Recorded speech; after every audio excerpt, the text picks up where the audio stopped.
Episode 11 की शुरुआत में हमें दिखाया जाता है कि नासा और कांगसू बात कर रहे हैं और कांगसू नासा से पूछता है कि उस दिन रोम क्योंजा के वॉल्ट से क्या चुराने वाली थी। अब क्योंकि नासा जोकमोक और नाविस के साथ काम करना चाहता है, वो रोम के साथ काम नहीं करना चाहता, तो वो कांगसू को सब सच बता देता है कि कैसे रोम उस डायरी को ढूंढ रही थी जिसमें जोकमोक के प्रेसिडेंट का नाम है। कांगसू बोलता है कि अच्छा, मुझे लगा था कि क्योंजा के पास जितने भी प्रूफ्स है वो 10 साल पहले ही तबाह हो गए थे, लेकिन शायद मुझे ही गलतफहमी हुई थी। अब क्योंकि क्योंजा को पता है कि प्रेसिडेंट कौन है, तो मुझे ही उसे खत्म करना होगा, पर उससे पहले मुझे ये पता लगाना होगा कि क्या क्योंजा ने उस डायरी की कॉपीज बना के रखी है या नहीं, और अगर उसने कॉपीज बनाई है तो मुझे इन कॉपीज को डिस्ट्रॉय करना होगा ताकि ये राज किसी और तक ना पहुंचे। कांगसू फिर नासा को बोलता है कि तुमने ही मुझे कहा था ना कि तुम मेरे साथ काम करना चाहते हो, तो मैं तुम्हें एक अच्छी अपॉर्चुनिटी दे रहा हूँ तुम्हारी वफादारी प्रूफ करने के लिए। तुम जाकर क्योंजा के ऑफिस में छुपके से कैमरास लगाओ ताकि मैं उस पर नजर रख पाऊँ और ताकि मुझे पता चले कि उसके पास डायरी की कॉपीज है या नहीं, और नासा इस काम को करने के लिए तैयार भी हो जाता है।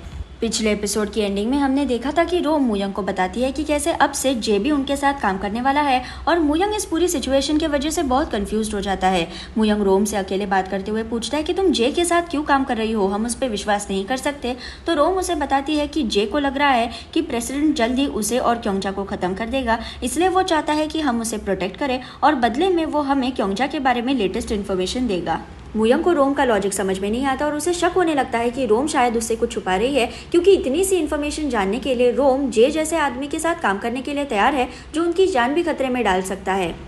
मुयंग को यह सब अजीब तो लगता है, लेकिन वो रोम को बोलता है कि ठीक है, अगर तुम्हें जे को हमारे प्लान में इन्वॉल्व करना है तो तुम करो, मुझे इससे कोई प्रॉब्लम नहीं है, लेकिन मेरी सिर्फ एक शर्त है, तुम और जे एक दूसरे से डायरेक्टली कभी बात नहीं करोगे। अगर तुम्हें कोई इन्फॉर्मेशन जे को देनी है तो तुम मुझे आकर बताओ और मैं वो जे को दे दूंगा, और अगर जे को तुमसे कोई बात करनी है तो वो पहले आकर मुझे बताएगा और वो इन्फॉर्मेशन मैं तुम्हें दे दूंगा। तुम दोनों मेरे थ्रू ही बात करोगे। रोम इस बात पे बिल्कुल भी रिएक्ट नहीं करती और फिर हमें दिखाया जाता है कि असल में रोम और जे के बीच जो डील हुई है उसमें जे रोम को सिर्फ क्योंजा के बारे में इन्फॉर्मेशन ही नहीं देने वाला, लेकिन जे रोम को वो रिवॉल्वर जिससे उसके माँ बाप का मर्डर किया गया था, जो कुछ एपिसोड्स पहले क्योंजा ने अपने पास रखा था, वो वापस लाके देने वाला है। लेकिन ऑब्वियसली रोम मुयंग को इस बारे में नहीं बता सकती, क्योंकि मुयंग कभी भी इसके लिए राजी नहीं होगा, इसलिए वो मुयंग की बात चुपचाप मान लेती है। पिछले एपिसोड में हमें यह भी दिखाया गया था कि होजंग के पापा, जो अब मुयंग और रोम के साथ काम करने के लिए तैयार है, वो कांगसू से मिलने जाते हैं, और यहाँ पर फिर हमें दिखाया जाता है कि होजंग के पापा को कांगसू के साथ काम करने का कॉन्ट्रैक्ट मिल चुका है।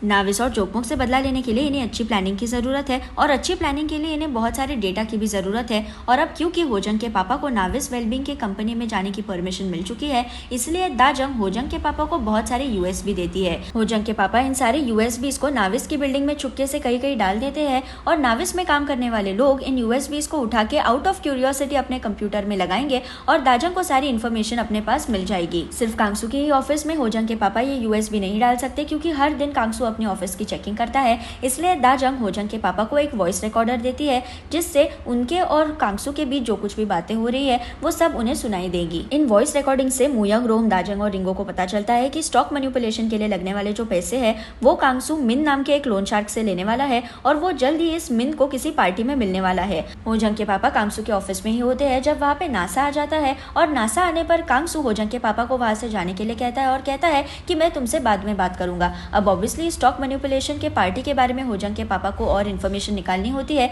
इसलिए वो अपना वॉइस रिकॉर्डर कांगसू के सोफे में डाल देते हैं। कांगसू को ये बात रियलाइज नहीं होती, लेकिन नासा ये बात देख लेता है, लेकिन वो उस मोमेंट में कुछ नहीं कहता। बाद में नासा होजंग के पापा को अकेले वॉशरूम में पकड़कर वॉइस रिकॉर्डिंग डिवाइस दिखाकर बोलता है कि तुम्हें क्या लगा था कि तुम ये छुपके से कांगसू के ऑफिस में डाल दोगे और किसी को पता नहीं चलेगा। होजंग के पापा बोलते हैं कि मुझे नहीं पता कि तुम किस बारे में बात कर रहे हो। तो नासा गुस्सा होकर बोलता है कि ये वॉइस रिकॉर्डर मैंने ही बनाया है, और मुझे पता है कि तुम रोम के लिए काम कर रहे हो। उस रोम को जाकर बताओ कि वो मेरे काम में टांग ना अड़ाए, क्योंकि अगर कल को कांगसू के ऑफिस की चेकिंग होती और उन्हें ये वॉइस रिकॉर्डर मिल जाता तो उन्हें पहला शक मुझ पे ही होता, और उसके वजह से फिर से एक बार मेरी जिंदगी बर्बाद हो जाती। तुम यहाँ से चले जाओ और फिर से अपना मुंह कभी मुझे मत दिखाना। इन वॉइस रिकॉर्डिंग से रोम, दाजंग और रिंगो को पता चल ही जाता है कि नासा अब कांगसू के साथ काम करने वाला है, इसलिए रोम फिर डिसाइड करती है कि वो खुद नासा से जाकर बात करेगी और उसे उनकी मदद करने के लिए कन्विंस करेगी। रात को फिर रोम नासा से मिलने जाती है और उसे बोलती है कि मुझे पता है कि तुम कांगसू के कहने पर क्योंजा के ऑफिस में कैमरा तो लगाना चाहते हो, लेकिन अब तक तुम ये काम कर नहीं पाए हो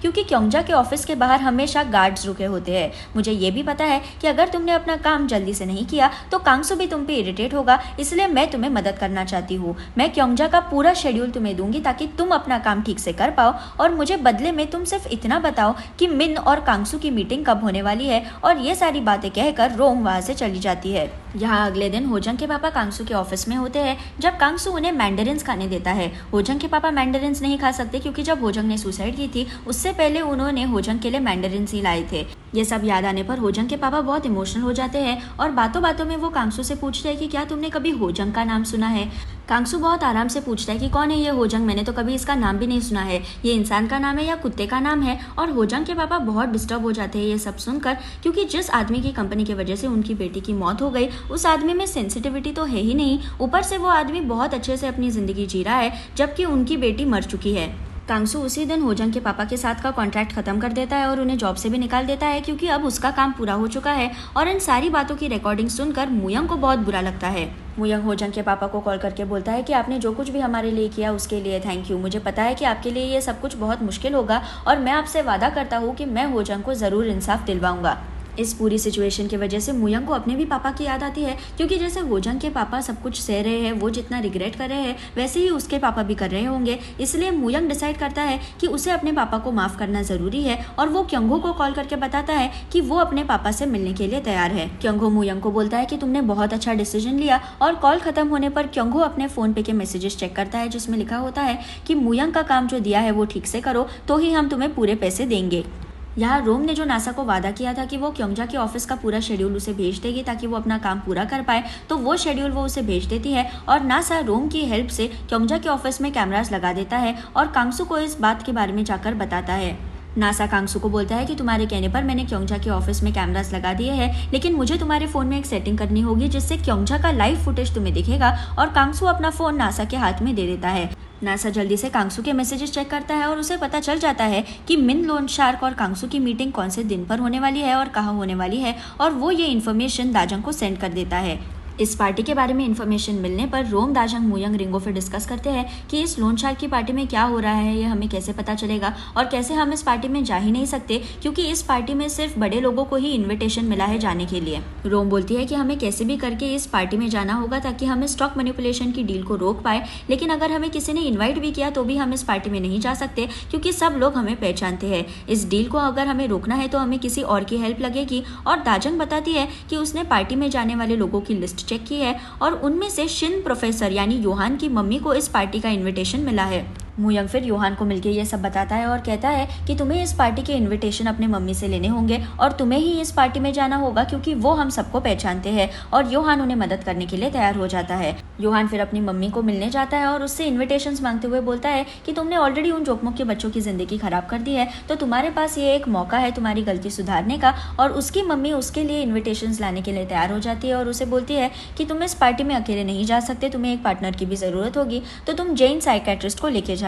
योहान जेन को भी फिर ये सब कुछ बताता है और वो भी पार्टी में जाने के लिए तैयार हो जाती है। यहाँ जेहोक प्रोसिक्यूटर को नोटिस मिलती है कि उसकी किसी गांव में ट्रांसफ़र हो चुकी है और वो इस बारे में अपने सीनियर से बात करने जाता है। जेहोक उसे पूछता है कि मेरी अचानक ट्रांसफ़र क्यों हो रही है, तो उसका सीनियर उसे बोलता है कि तुम्हें क्या लगा कि तुम नाविस वेलबींग पे छुप के तलाशी करोगे और मुझे पता नहीं चलेगा। तुम कुछ साल गाँव में रहोगे ना तो तुम्हारा दिमाग ठिकाने पर आ जाएगा। जेहोक बहुत हैरान होता है क्योंकि उसने कुछ गलत तो नहीं किया है, लेकिन वो समझ जाता है कि जोकमोक और नाविस इतने पावरफुल है कि वो गवर्नमेंट सर्वेंट्स को अपने रास्ते से हटा सकते हैं कभी भी। जेहोक फिर अपना सारा सामान पैक करता है और मुयंग उससे माफ़ी मांगता है कि ये सब मेरी वजह से ही हो रहा है। जेहोक उसे बोलता है कि नहीं, मैंने खुद से ये डिसीजन लिया तुम्हें हेल्प करने का और उसका ही ये नतीजा है। और जेहोक फिर वहाँ से चला जाता है।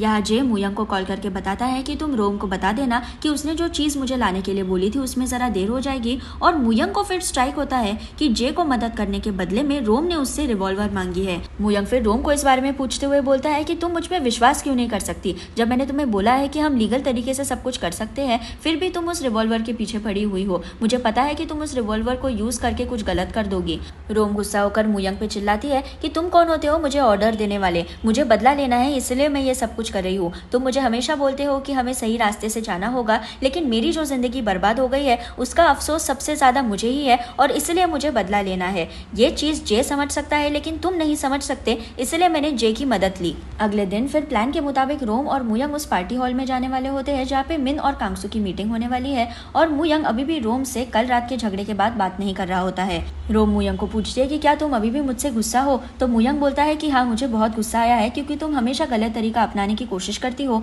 जब इतने सारे लोग तुम्हें हेल्प करने के लिए तैयार है। मैं समझ सकता हूँ कि तुम्हारे बचपन में तुम्हें कोई समझने वाला नहीं था, पर अब बहुत सारे लोग हैं जो तुम्हारी सिचुएशन समझ सकते हैं। रोम बोलती है कि सिर्फ एक ही इंसान था जिसने मेरी बचपन में हेल्प की जो मुझे समझ पाया, और वो उस लड़के के बारे में सोचती है जिसने उसे टीवी शो के सेट पे मदद की थी। अब हमें ऑब्वियसली पता है कि वो लड़का और कोई नहीं मुयंग था, लेकिन रोम को इस बारे में जरा भी आइडिया नहीं होता। मुयंग उसे बोलता है कि हाँ तुम जिस भी इंसान के बारे में बात कर रही हो उसी के बारे में सोचो और अपना रास्ता चुनो। झगड़ा सॉल्व होने पर ये दोनों फिर पार्टी हॉल के अंदर जाते हैं और रोम स्टाफ से झूठ बोलती है कि मेरी रिंग यहाँ पे खो गई थी तो मुझे चेकिंग करनी है, लेकिन स्टाफ उसे अंदर आने से मना कर देती है। रोम उसे बोलती है कि क्या मैं वॉशरूम जा सकती हूँ और स्टाफ उसे वॉशरूम का रास्ता दिखाती है, लेकिन रोम वॉशरूम जाने के बहाने स्टोर रूम में जाती है। रोम स्टोर रूम की तलाशी कर रही होती है जब अचानक कोई दरवाजा खोलने की कोशिश करता है और रोम बहुत डर जाती है, लेकिन बाहर से मुयंग की आवाज आती है कि रोम क्या तुम्हारा काम हो गया है। रोम दरवाजा खोलती है और बाहर जाने ही वाली होती है, लेकिन उसे दिखता है कि बाहर स्टाफ खड़ा है, इसलिए वो जल्दी से मुयंग को भी अपने साथ स्टोर रूम में खींच लेती है।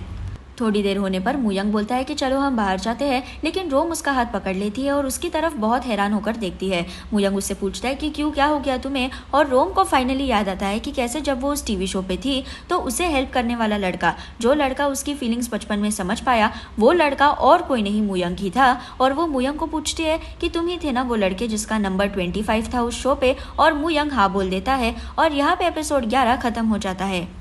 अगर आपको मेरा वीडियो पसंद आए तो उसे लाइक ज़रूर कीजिए और मेरे चैनल को सब्सक्राइब करना ना भूलें। Thank you.